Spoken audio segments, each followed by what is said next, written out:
사무엘서를 나눌 텐데요. 설교를 하는데 사무엘서를 이게 순서에 따라서 말씀을 강해하는 히브리서처럼 그렇게 하려고 하는 게 아닙니다.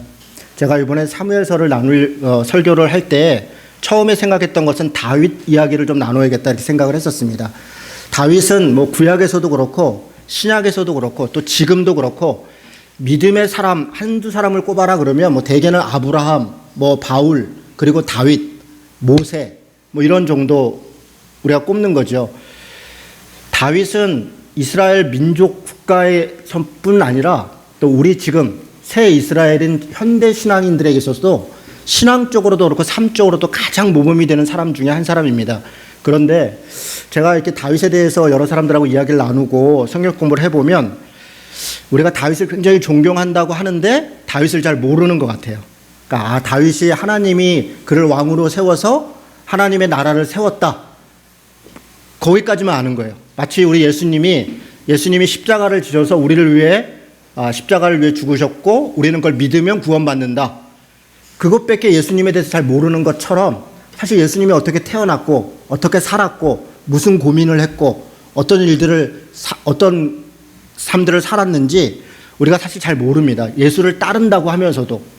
마찬가지로 다윗에 대해서도 다윗이 어떤 고민이 있었고 어떤 어려움이 있었고 그런 가운데 또 어떻게 그것들을 슬기롭게 혹은 또 어리석게 처신해 갔는지 정말 다윗이 왜 하나님이 그를 믿음의 사람이라고 하고 왜 그가 그런 나라를 세우게 되었는지 이런 것들을 우리가 사실 잘 모르는 경우가 많이 있습니다. 그래서 다윗에 대해서 조금 자세히 살펴보려고 하는데 다윗을 보려다 보니까 그 배경이 되는 사람이 있어요.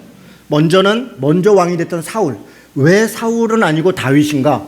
하나님이 왜 사울은 패하셨고 다윗을 세웠는데 다윗은 왜 하나님의 마음에 합해서 그런 역사를 이루었는가?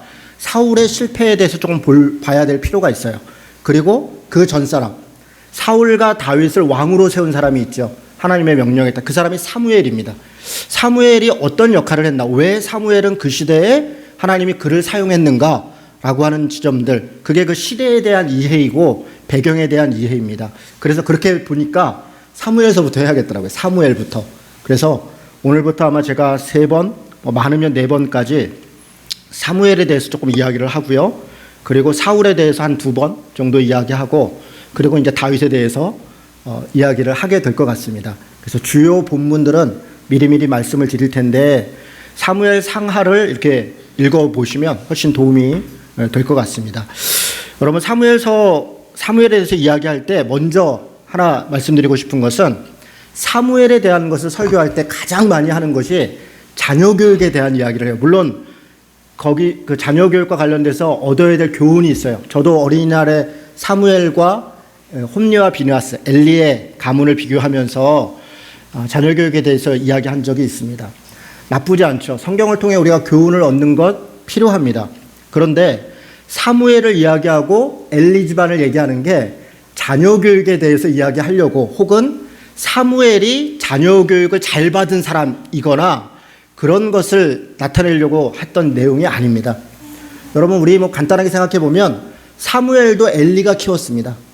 한나가 키운 게 아니라 한나가 사무엘을 얼마나 잘 키웠나 전혀 그런 내용이 아니고요. 우리가 잘 알다시피 사무엘도 하나님의 성전에 바쳐져서 엘리가 키웠다고요.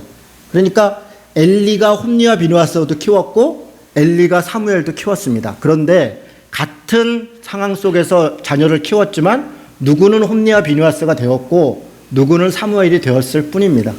그러니까 의을 가지고 차이를 알 수가 없습니다. 더 심각한 것은 사무엘의 자녀인 요엘과 아비야라고 하는 두 아들이 사무엘을 이어서 사사가 되었는데 그들 때문에 왕정이 시작됩니다. 그들이 뇌물을 받고 자기에게 주어진 일을 제대로 하지 않아요. 여러분 사무엘이 굉장히 훌륭한 사람이잖아요. 교육도 잘 받았고 하나님의 말씀을 맡았고 그랬던 사람인데 그런 집안에서 자란 아들들 우리가 생각하면 오죽 잘 키웠겠어요? 그런데 그런 아들들 요엘과 아비야가 사무엘을 이어서 사무엘의 일을 맡아서 했는데 뇌물을 받고 잘못을 저지르고 그것 때문에 온 백성이 일어나서 도저히 안 되겠습니다. 왕을 우리에게도 주십시오 라고 하는 일이 벌어졌다는 거예요.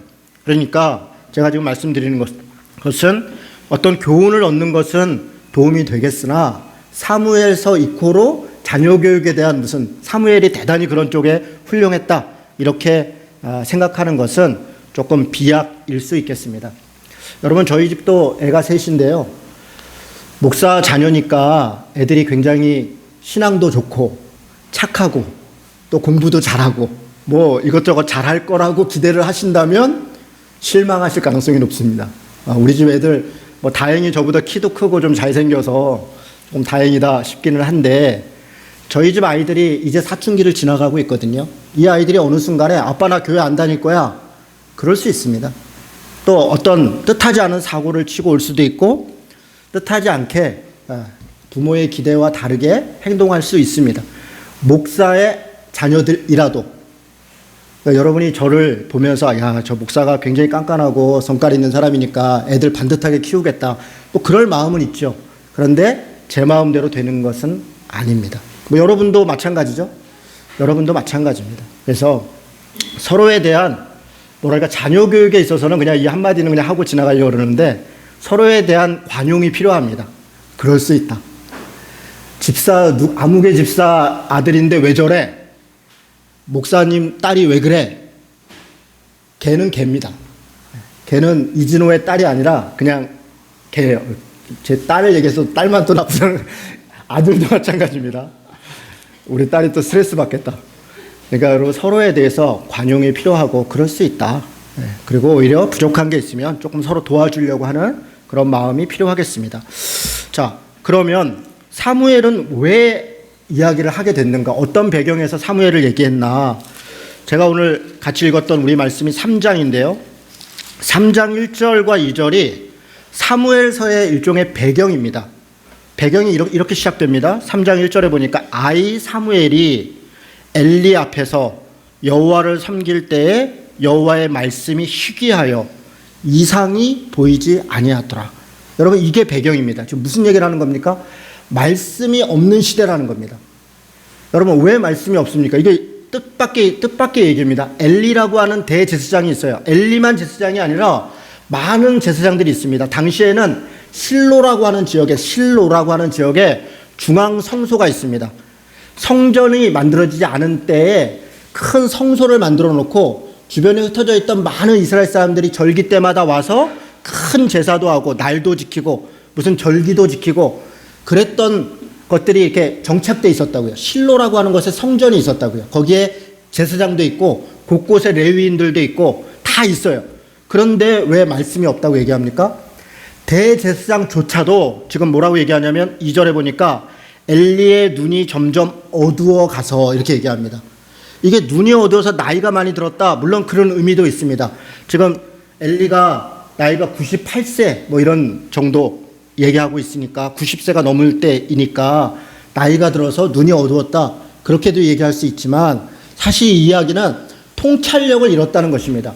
하나님의 말씀을 맡은 자들이 도대체 교회가 어떻게 나아가야 될지, 역사는 어떻게 가야 될지, 이 나라는 어디로 가야 되는 것인지, 무엇이 옳은지, 무엇이 잘못된 것인지, 하나님의 뜻은 어디에 있는지에 대해서 관심도 없고 그리고 아예 분별할 능력도 없는 그것이 어두워진 것입니다. 그것이 말씀이 없는 것입니다.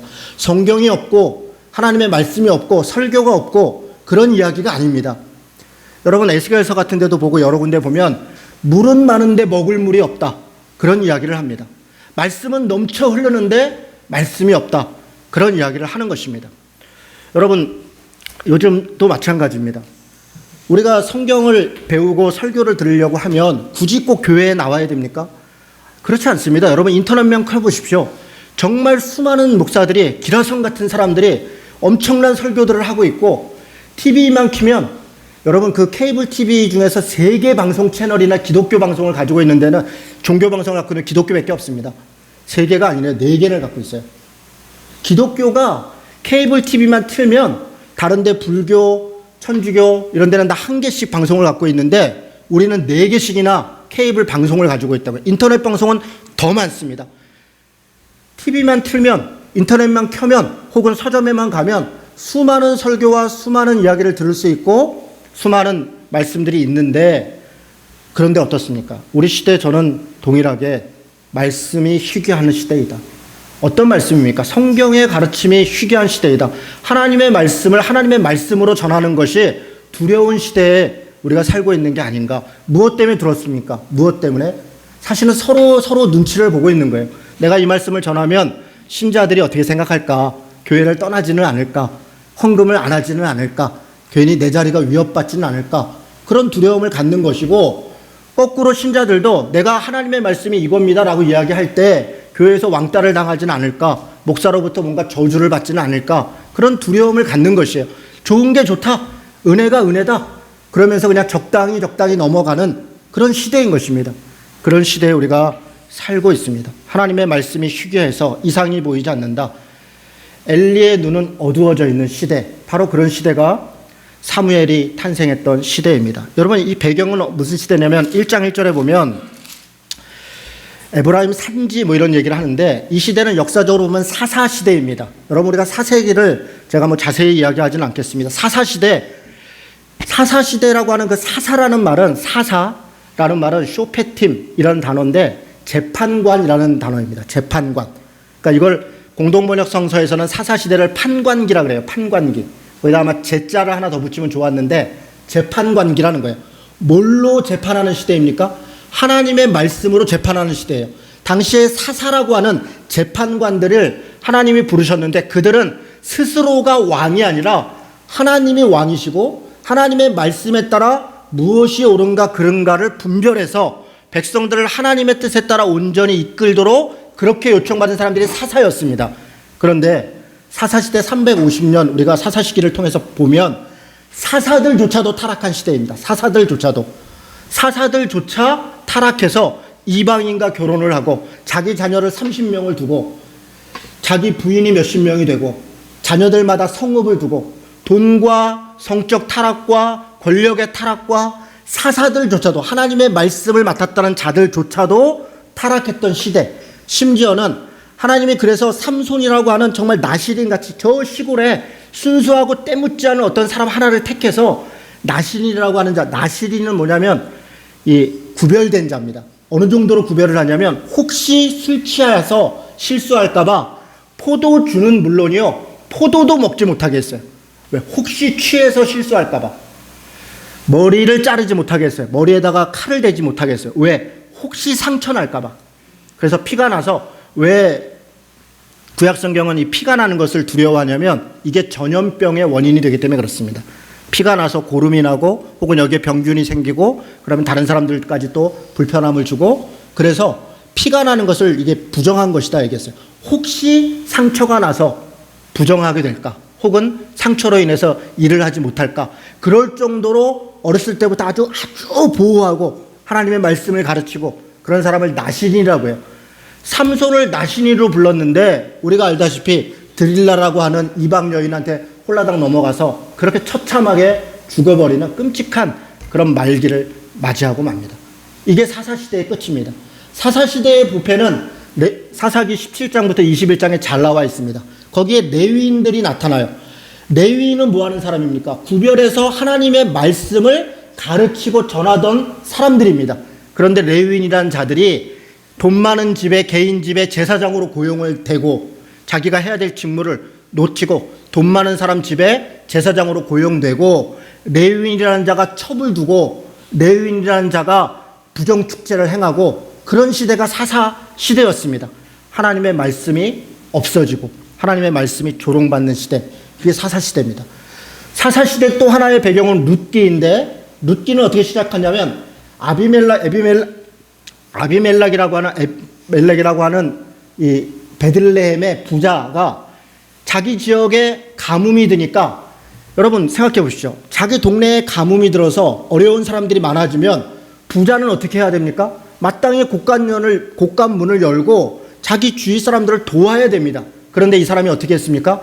자기 재산을 다 팔아버리고 땅도 다 처분하고, 땅을 팔면 안 돼요. 당시에는 지파별로 가족별로 땅을 나누어 줬는데 땅을 함부로 팔면 안 됩니다. 그런데 땅까지 다 팔아버리고 가족들과 함께 모압 땅으로, 이방 땅으로 이주해 가서 나만 살겠다, 나만 살면 다다 라고 했던 시대가 사사시대입니다.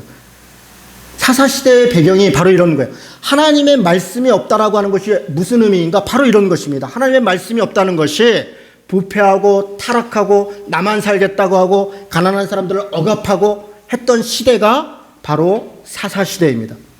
사사시대에 대해서 한마디로 사사기 맨 끝 말씀은 이렇게 얘기합니다.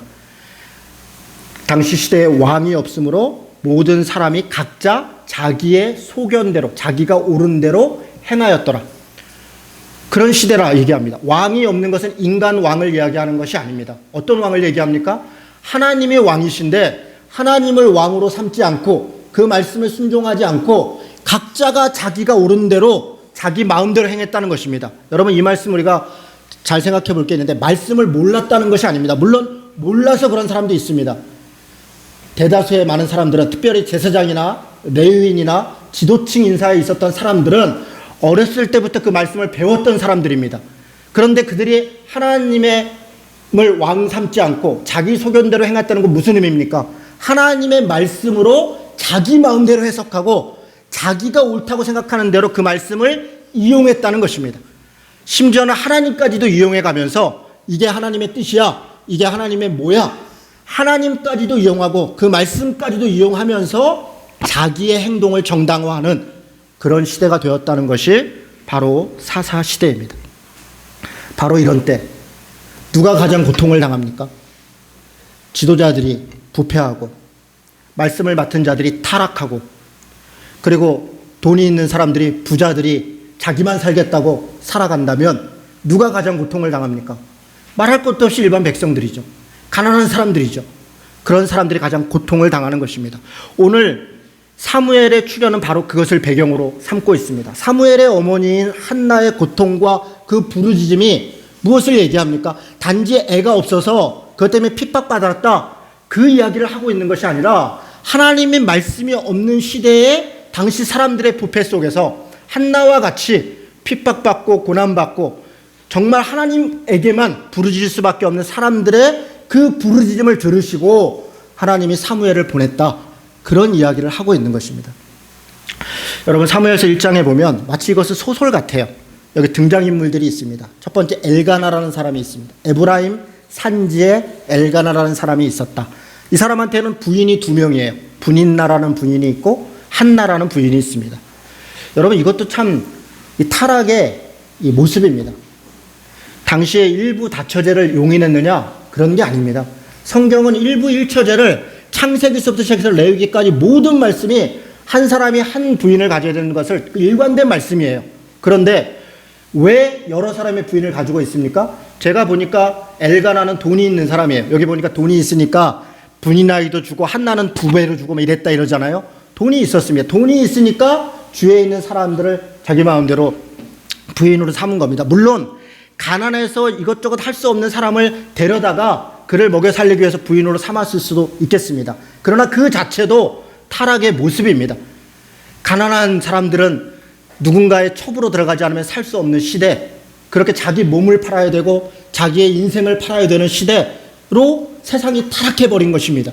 그리고 부자인 사람들은 그것을 그대로 이용하고 그 시대 가운데 순응해버리는 그런 시대인 것이죠. 엘가나에게는 한나와 분나라는 사람이 있었습니다. 그리고 또 누가 등장합니까? 너무나 뜻밖의 1장 3절을 보십시오. 이 여러 이야기들 중에 3절에 보니까 그 3절 끝머리 엘리의 2 아들 1장 3절입니다. 홈니와 비느하스가 여호와의 제사장으로 거기에 있었더라. 여러분 이 말은 굉장히 뜬금없고 어색한 이야기입니다. 지금 무슨 얘기를 합니까? 한나가 분인나로부터 핍박을 받고 그것 때문에 하나님 앞에 막 애절하게 기도하고 엘리라는 제사장이 그 얘기를 들으면서 그가 애를 출생한다 이런 이야기가 줄거리 아닙니까? 우리가 잘 알다시피. 그런데 뜻밖의 홈니와 비느하스가 당시에 제사장으로 있더라. 이 이야기는 홈니와 비느하스도 굉장히 중요한 인물로 사용될 것이다. 소설에서의 일종의 어떤 플롯이라고 하죠. 이렇게 어떤 장치 같은 것입니다. 자, 다시요. 엘리라고 하는 등장인물이 있습니다. 여러분, 엘리 여러분 어떻게 보이십니까? 한나라고 하는 여인이 성전에 와서 눈물을 흘려서 호소하고 기도하는데 엘리가 그에게 다가가서 얘기합니다. 왜 울고 있느냐? 뭐 때문에 기도하고 있느냐? 여러분, 엘리는 나쁜 사람이 아닌 것 같아요. 어떤 여인이 와서 호소하고 기도할 때 대제사장쯤 되는 사람이 모른 척하고 무시하고 관계하지 않아도 누가 뭘 할 사람이 없는 거 아닙니까? 그런데 원통하고 고통당하고 있는 호소하고 있는 어떤 여인의 기도에 귀를 기울이는 거예요. 관심을 갖는 거예요.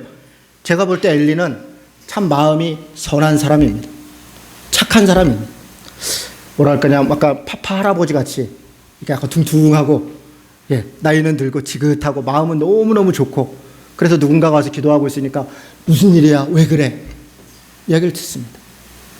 그가 중얼중얼할 때 혹시 이 여자가 술 취해서 지금 그러는 거 아닌가?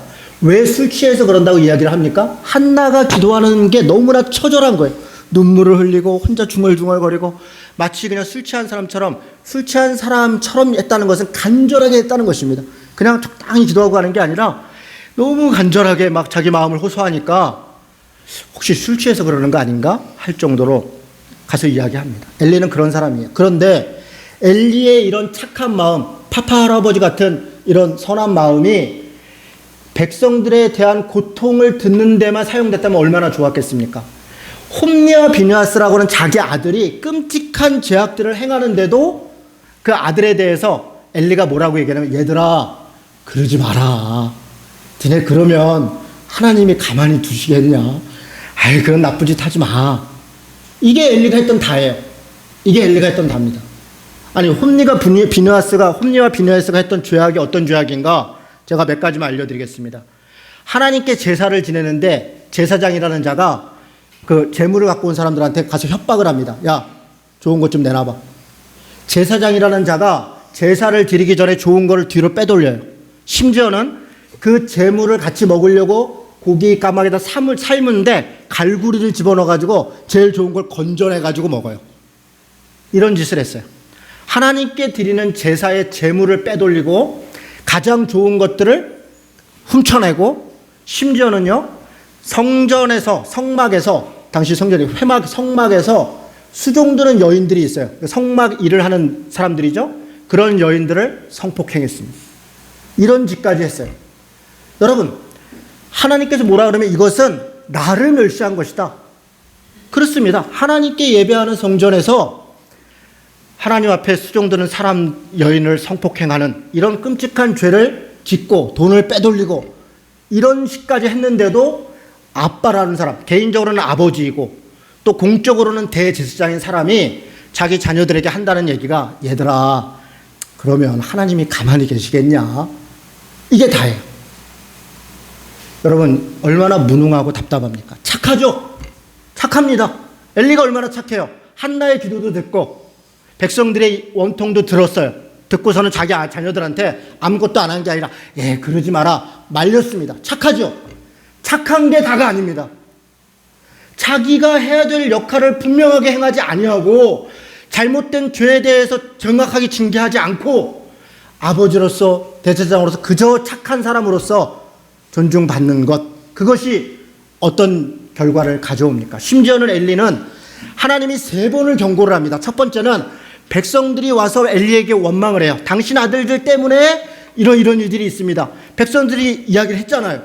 그때 듣고 바로 잡아야죠. 바로 잡지 않습니다. 두 번째는 여호와의 사자가 엘리를 찾아옵니다. 찾아와서 이만저만하다. 이것은 나를 멸시하는 것이다. 내가 반드시 징계할 것이다. 너의 가문이 멸망할 것이다. 그렇게 경고를 합니다. 그런데도 그 경고를 듣고도 아무런 행동을 취하지 않습니다. 세 번째로 누가 경고합니까? 아이 사무엘이, 아까 3장에서 사무엘이 잠을 자다가 꿈을 꾸는데 하나님께서 사무엘아 부르니까 누가 부르지? 엘리한테 가서 누가 날 부르는데요? 엘리가 하나님이 부르시나 보다. 말씀을 들어라. 그런데 뜻밖의 하나님이 사무엘에게 했던 말씀이 뭡니까?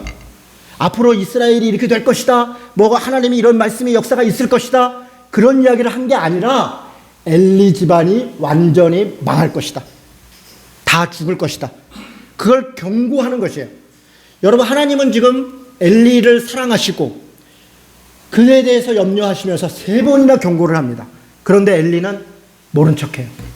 결국 그 엘리의 무능함, 혹은 엘리의 그 통찰력 없음, 혹은 하나님의 말씀을 분별하지 못하는 그 어리석음이 어떤 일을 벌입니까? 블레셋과 전쟁이 일어났는데 언약궤를 전쟁에서 대피하니까 이스라엘 장로들이 언약궤를 가지고 전쟁터로 가져가자고 그러는데 엘리가 말렸다는 얘기가 한마디도 없어요.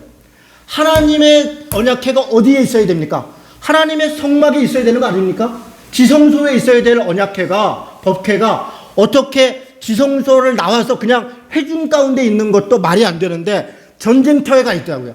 그런데 그걸 지키고 그것을 전해야 될 제사장이 전혀 그걸 말리지 않고 나중에 언약궤 뺏겼다는 얘기를 듣고서는 의자에 앉았다가 떨어져서 목이 부러져서 죽어버립니다. 여러분, 이런 무능한 것, 하나님의 말씀을 맡은 자, 책임을 맡은 자들이 자기에게 주어져 있는 책임, 자기에게 말씀을 나누고 가르쳐야 될 것에 대해서 무능하거나 혹은 불성실하거나 할 때 어떤 끔찍한 일들이 벌어지고 있는가를 우리는 알 수 있습니다. 여러분, 엘가나는 어땠습니까? 엘가나 자기 두 번째 부인인 분인나가 한나를 괴롭혀요. 그냥 괴롭힌 게 아닙니다. 여기 보면 심히 격분하였다, 원통하였다. 한나가 기도할 때 심히 격분했고 원통했습니다. 하나님, 나는 마음이 슬픈 자입니다. 한나가 그렇게 기도를 해요. 이 말은 이집트에서 노예로 있었던 이스라엘 백성들이 하나님 앞에 원망하고 부르짖어 기도했던 그 심정과 같은 심정입니다. 정말 이 원통함을, 이 안타까움을, 이 괴로움을 하나님, 정말 하나님이 도와주셔야 되지 않습니까? 호소하는 겁니다. 어디서부터 이런 일이 벌어졌습니까? 분인나가 한나를 괴롭힙니다. 그런데 엘가나는 뭐 했습니까? 남편인 엘가나가 분인나에 대해서 그렇게 괴롭히는 걸 모르는 게 아니에요. 심지어는 뭐라고 얘기합니까? 한나한테 그냥 분인나가 그런 거 못 들은 척해. 내가 있으니까 내가 더 좋은 거 많이 줄게. 이러고서 모른 척합니다. 분인나가 표독스러워서요? 물론 그럴 수도 있었겠습니다. 그렇다고 해서 엘가나가 남편으로서 자기가 가정의 질서를 지키고 혹은 잘못된 것에 대해서 징계를 해야 될 책임까지도 면하는 것은 아닙니다. 아까 제가 자녀 교육에 대해서도 이야기했습니다. 우리 자녀들이 물론 우리가 최선을 다해서 가르치고 최선을 다해서 본을 보이려고 했으나 아이가 삐뚤어지기도 하고 이런저런 잘못되기도 하고 우리 기대에 못 미치기도 합니다. 그럴 수 있죠. 그러나 최선을 다해서 함에도 불구하고 그런 것에 대해서 이해하지만 최선은커녕 아이에게 대해서 전혀 본도되지 않고 심지어는 잘못되어 있어도 제대로 바로 잡으려고 하지도 않고 무엇이 옳은지도 알려주려고 하지도 않고 했다면 이 부모가 어떻게 책임이 없다고 할 수 있겠습니까? 어떻게 책임이 없다고 할 수 있겠습니까? 엘가나가 지금 그런 것입니다. 가정의 지금 가장으로서 자기가 져야 될 책임을 다하지 않아요. 단지 엘가나가 한 건 무엇입니까? 시대에 순응하는 거예요. 당시에 불의한 시대에 순응해서 돈이 좀 있으니까 부인 하나 더 두고 부인이 그냥 이렇게 좀 시끌벅적하니까 1년마다 한 번씩 제사 지내는데 꼬박꼬박 가서 제사 지내고 자기 할 일 다 하는 것. 그게 엘가나입니다. 여러분, 과연 엘가나에게 죄가 없겠다 이렇게 장담할 수 있겠습니까? 이렇게 자기의 해야 될 바를 행하지 않고 자기가 져야 될 책임을 다하지 않고 그저 나는 시키는 대로 했어요. 나는 그냥 시대가 말하는 대로 했어요. 라고 하는 사람. 바로 그자도 엘리의 부패에 대하여 또 시대의 불의에 대하여 동참하고 한나의 그 억울함에 함께한 사람 아닙니까? 그렇습니다. 엘가나의 죄.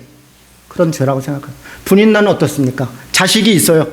다행히 돈도 있고 자기가 무언가를 가졌다고 해서 자녀가 없는 사람에 대하여 그 여인의 고통과 아픔을 위로하려는 게 위로는 못할 망정 그를 핍박합니다. 자기가 마치 그것을 자기 능력으로 얻었다는 것처럼 착각합니다.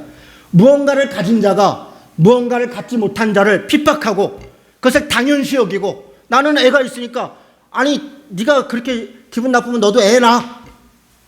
너도 네 능력으로 정규직 되면 되는 거 아니야. 너도 네 능력으로 이렇게 높은 자리 가면 되는 거 아니야. 공부 열심히 해서 서울대 가면 되는 거 아니야.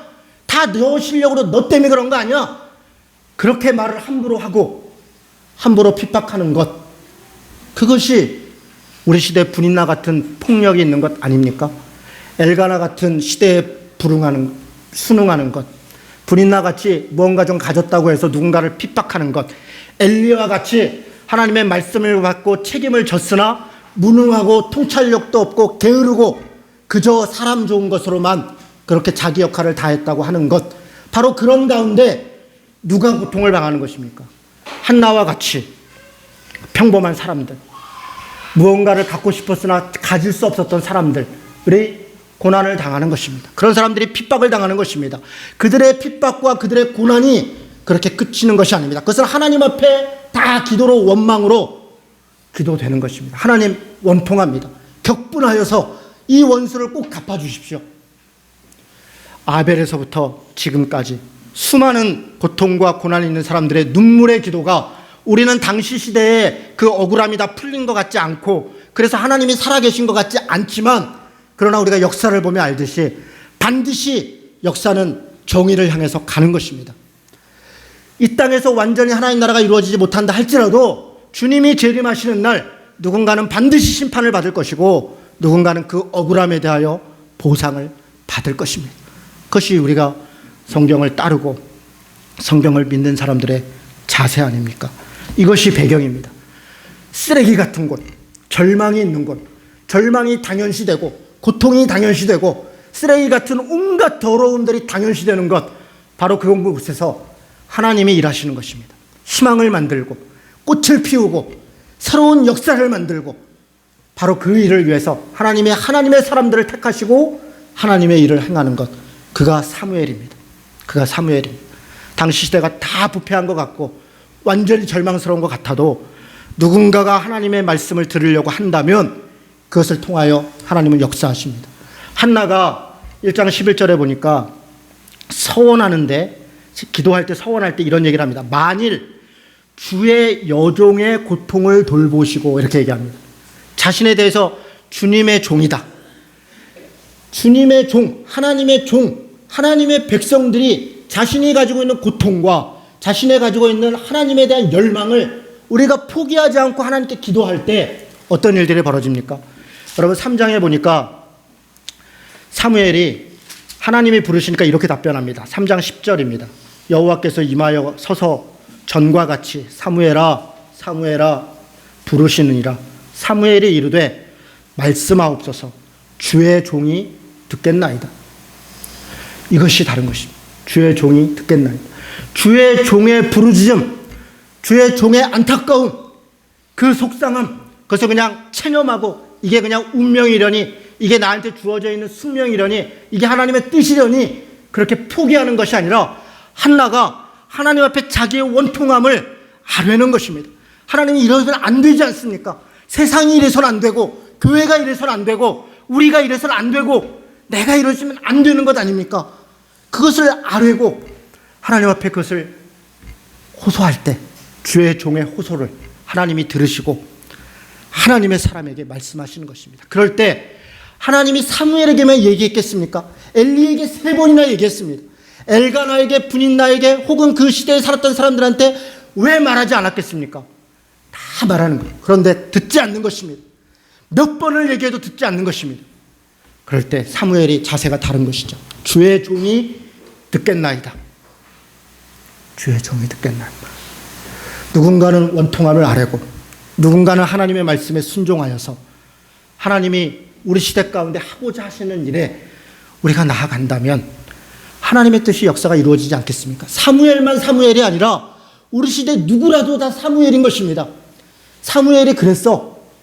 그것으로 그치는 것이 아니에요. 이런 말씀들을 우리에게 주시고 우리에게 이런 말씀들을 우리에게 전하라고 말씀하시는 것은 사무엘의 위대함을 바라보고 그냥 나는 그냥 그래 이렇게 사는 것이 아니라 내가 사무엘일 수 있다는 것입니다.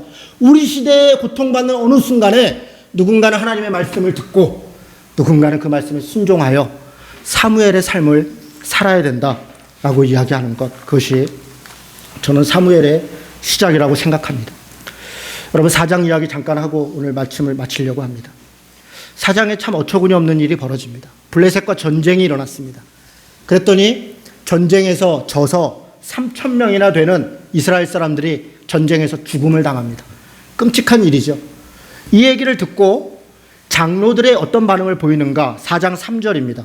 같이 한번 읽어볼까요? 같이 읽습니다. 시작. 백성이 진영으로 돌아오매 이스라엘 장로들이 이르되 여호와께서 어찌하여 우리에게 오늘 블레셋 사람들 앞에서 패하게 하셨는고 여호와의 언약궤를 실로에서 우리에게로 가져다가 우리 중에 있게 하여 그것으로 우리를 우리 원수들의 손에서 구원하게 하자. 여러분, 이스라엘 장로들, 어른들입니다. 지도자들입니다. 그런데 3,000명의 백성이 죽었다는 얘기를 듣고 이들이 보인 첫 번째 반응이 뭐예요? 어찌하여 하나님이 블레셋 사람들 앞에서 우리를 패하게 했는고? 이게 첫 번째 반응입니다. 여러분, 이게 당연한 반응입니까? 마치 이와 같은 것입니다. 어떤 고통스러운 사람들이 있었어요. 제가 세월호 얘기를 또 하겠습니다. 또 세월호냐? 또 세월호입니다. 저는 이것이 그치기 전에는 정말 이 원통함이 풀리지가 않습니다. 세월호 가족들이 어제부터 또 시청 앞에서 무기한 단식에 들어갔습니다. 왜 이래야 됩니까? 정말 왜 이래야 됩니까? 정말 이게 옳은 것입니까? 세월호법을 조사위원회를 6월 말까지 또 강제 종료시킨다고 합니다. 여러분, 정말 이게 다 끝났습니까? 이래야 되는 것입니까? 제가 이야기하지 않겠습니다. 세월호가 바다에 빠졌습니다. 우리가 다 생생하게 봤죠. 304명이나 되는 그 애틋한 죽음이 우리 눈앞에 죽었습니다. 그 죽음에 대하여 우리의 첫 반응이, 목사들의 첫 반응이 하나님의 뜻이 있어. 하나님이 어찌하여 저 배를, 저 목숨을, 마치 블레셋에게 3,000명의 사람들이 죽은 다음에 보이는 이스라엘 장로들의 반응과 똑같지 않습니까? 그 애틋한 목숨의 죽음을 누구의 책임으로 돌리는 것입니까? 하나님이 어찌 이렇게 할 수 있느냐? 3,000명의 사람이 죽은 것이 왜 하나님의 책임입니까? 아까 누누이 얘기했잖아요. 사사시대의 불의함이, 지도자입니다. 말씀을 맡은 자들이, 책임을 맡은 자들이 부패하고 타락하고 권력을 갖고 자기들의 이익을 위하여 수많은 사람들을 고통 가운데 내팽개치고, 그런 시대 가운데 더 많은 사람들이 죽음을 당한 것 아닙니까? 자기들의 책임 아니에요. 자기들의 책임. 우리가 이 죄를 어찌할꼬? 그렇게 회개를 해도 모자를 파네. 자기들의 명백한 죄악 때문에 3,000명의 사람들이 죽었음에도 불구하고 뭐라고 얘기합니까?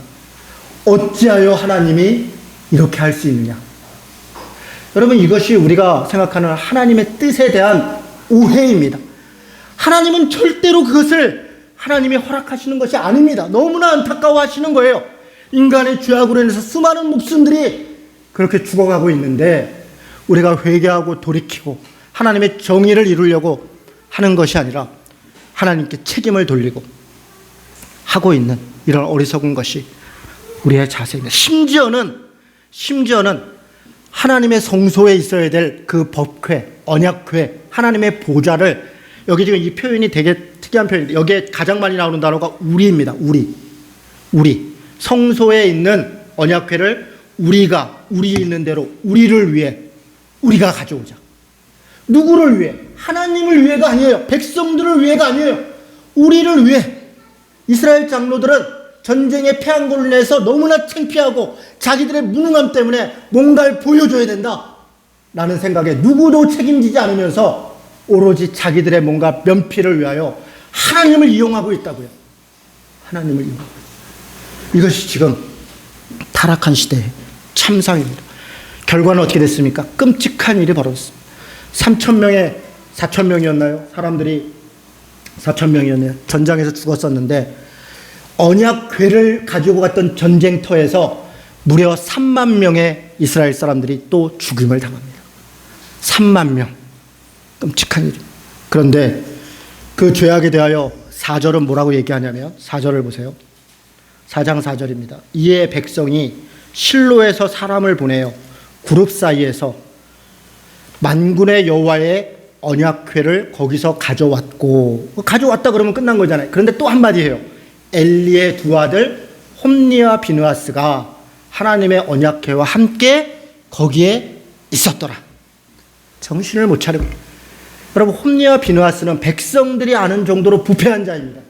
그런데 그런 자들이 하나님의 언약궤를 모시고 함께 했다면 이 전쟁은 해보나 마나인 것입니다. 하나님이 무능해서가 아니라 자신들 안에 있는 부패와 타락을, 그것을 우리가 자정하지 않고 그것에 대해서 우리가 심각하게 생각하지 않는다면 어떻게 하나님이 우리를 도울 수 있겠습니까? 하나님이 우리를 돕는다는 것은 거꾸로 얘기하면 그 부패와 그 타락을 용인하는 것 아닙니까? 그거야말로 하나님이 책임을 져야 되는 것 아닙니까? 하나님은 그렇게 할 수 없는 것입니다. 그래서 이 부패와 죄악 때문에 또 3만 명의 사람들이 목숨을 잃는 것입니다. 하나님의 책임입니까? 아니요. 우리의 부패의 책임입니다. 여러분, 저는 우리 교회도 마찬가지고 대한민국도 마찬가지고 부패와 무능함 차정하지 않는다면 더 끔찍한 일들이 벌어지는 것입니다.